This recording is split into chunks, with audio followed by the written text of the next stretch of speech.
Lors d'une précédente émission, nous avons pu suivre deux rabbins franco-israéliens dans leur aventure en Côte d'Ivoire à la découverte du peuple Dan Yakuba, une ethnie africaine de près de 2 millions de personnes qui prétendent être les descendants de Dan, l'une des 10 tribus perdues d'Israël.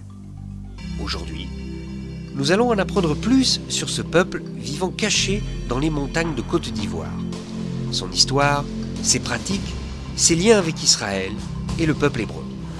On essaye de voir dans quelle mesure il y aurait des coutumes communes entre Israël et les Dans d'aujourd'hui. Chez les Dans, rien n'est resté. Il n'y a pas d'écrit hébraïque, il n'y a pas même pas un morceau on pourrait dire, de parchemin qui pourrait nous mettre sur la voie. C'est vous qui devez faire les études, les recherches, pour retrouver vos frères.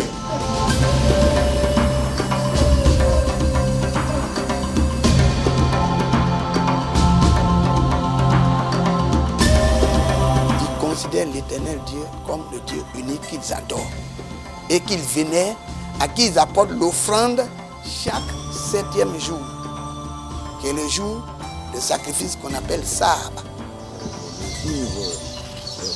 De la semaine tout en repos, est-ce qu'il y a une coutume particulière dans les familles? Samedi fait rien, samedi. C'est un jour de repos total. Et ça ne date pas d'aujourd'hui. Mais c'est le peuple Dan qui avait la circoncision comme marque. Marque, tel que Dieu a dit à Abraham. Enfin, c'est un ouf pour nous, parce que Dieu s'est rappelé de nous.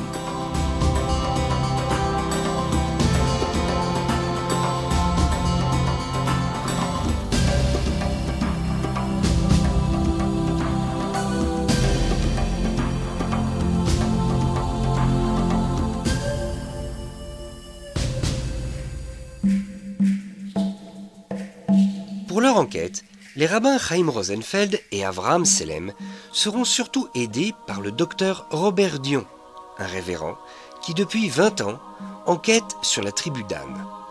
Avec son aide, ils iront dans la région des 18 montagnes, rencontrer des chefs et des responsables danites qui répondront à leurs questions.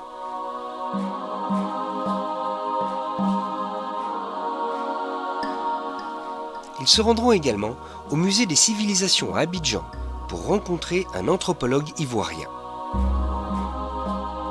Ils visiteront aussi des familles, notamment les membres de l'Association internationale du peuple Dan, qui depuis de nombreuses années effectue sur tout le continent africain une enquête parallèle à celle du révérend Dion. Mais ils ne s'arrêteront pas là. De retour en Israël, les rabbins compléteront leur enquête auprès du docteur Shalva Veil, une fameuse anthropologue de l'Université hébraïque de Jérusalem qui s'est spécialisée dans la recherche des tribus perdues, et auprès du rabbin Mavrato, un juge rabbinique éthiopien étant la référence sur le judaïsme d'Éthiopie, d'où les Danites prétendent venir. Mais au fait, que disent-ils sur leur origine ?